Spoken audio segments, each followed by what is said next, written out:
Hello everybody, I am Mondef, and I am here in a Feed the Beast creative test world, but it's not my test world.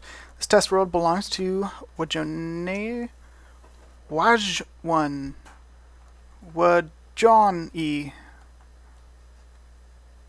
I don't know. That's how you spell it. This is who this test world belongs to. He was working on a design based on a design Keralis did, so link to Keralis in the video description, since this is his mini village design. And he ended up, Wajani ended up with a green splotch here like this.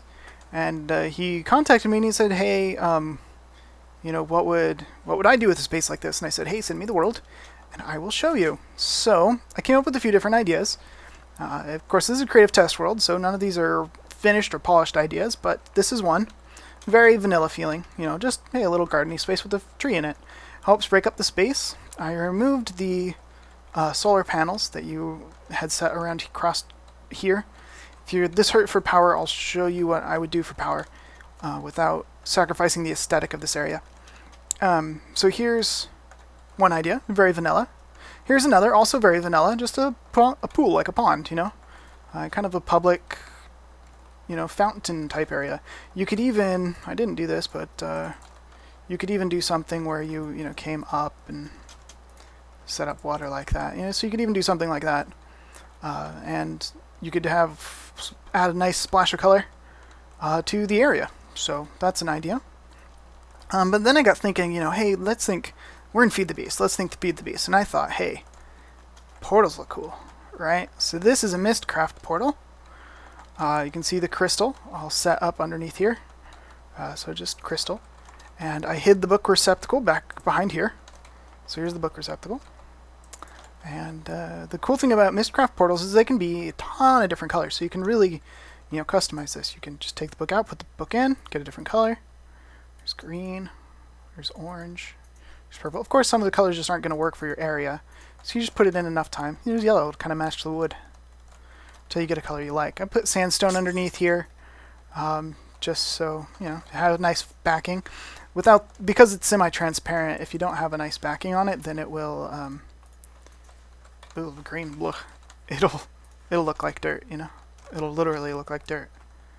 So that's an area you can use, that's an idea you can use to fill out an area. So I said all three of these ideas remove the solar panels that Waj had. It removes the solar panels. So if you're this hurt for solar panels, the center of this area this is his design. Ignore the iron fence back there, those are me. And it's kind of cool. I like it a lot. He's talking about putting a base. This is a test platform. He's talking about putting a base underneath here. So, of course, he'll need power. So this was, that's a decent power idea. I went this route instead. Of course, you can keep the solar panels up top. That's fine. Those are well hidden. But I went this route. So this is what my frame now looks like. A little bit bulkier, perhaps, but I tried to hide a little bit of these. And down here, I've hidden down here not an iron fence, although there's iron fence hidden down here. I hid a lightning rod. And the way it's hidden back in there, there's plenty of space for the MFEs needed to not blow yourself up from the lightning rod. And it kind of creates a nice, I think it's a neat, obviously you'd replace all four with lightning rods, but I think it creates a very neat industrial, electronic type look for the center of the villagey city area. As well, if you went this route with the Mistcraft portals, you could use these portals to get to various areas around your world, which would increase your reason to come up here and traffic this area. I know, Mally asked me what these are. These are plots for like farms.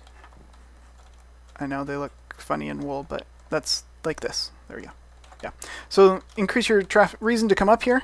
These Mistcraft portals. So you would just jump in this and it would take you wherever the Mistcraft portal takes you. This doesn't work right now because I didn't bother interlinking the book. But anyway, I hope you guys like few of these ideas. Mostly I hope Wajone, however you say your name, I'm sorry man. I hope this gives you some ideas to kind of move forward with this idea. I think it's a really nice build. I did one more thing. We were chatting a little bit about this right here.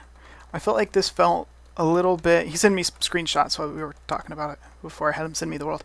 I thought this felt a little bit plastery and pavey. Doesn't feel real. You know, nowhere in the world are you going to find a house with 3 edges with a road on it. I mean, you could, I'm sure, but not very commonly.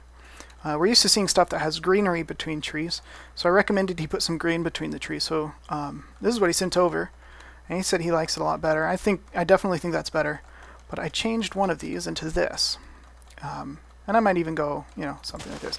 If you're going to make a cobblestone path, it's cobblestone. You can really, you know, you can really break it up and come out with a shape that you like the look of.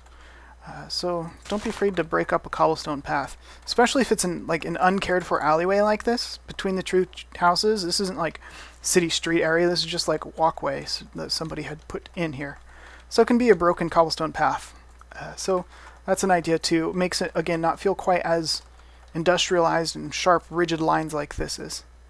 So anyway, hope this gives you guys a few ideas as to how to fill up a few of these spaces. And TheWajone, I'd be interested to see where you go with this project as you start construction on the large-scale version. Anyway, thanks for watching. I'm Mondef, and I'll see you guys next time.